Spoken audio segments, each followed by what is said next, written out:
The United Nations Security Council on Monday adopted a US drafted resolution marking the third anniversary of Ukraine conflict, calling for an end to the hostilities.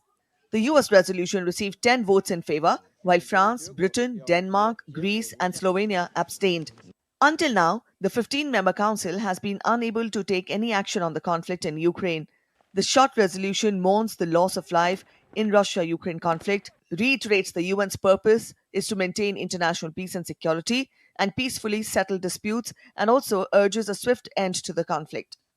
Acting US Ambassador to the UN, Doordarshan, told the Council that the resolution puts everyone on the path to peace and it is a first step which all should be proud of.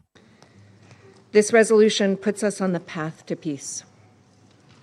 It is a first step, but a crucial one of which we should all be proud. Now we must use it to build a peaceful future for Ukraine, Russia, and the international community.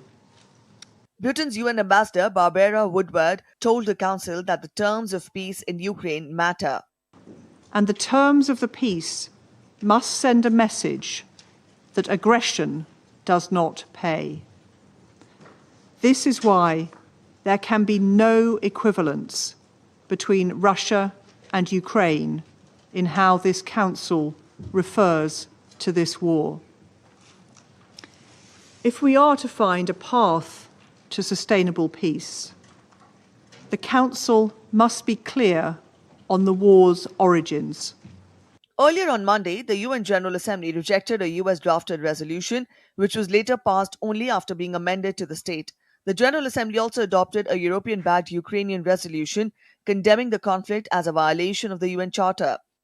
The resolution tabled by the United States only passed after a majority of member states voted to add EU-led amendments, which led to the US abstaining on its own motion and voting against the Ukrainian text.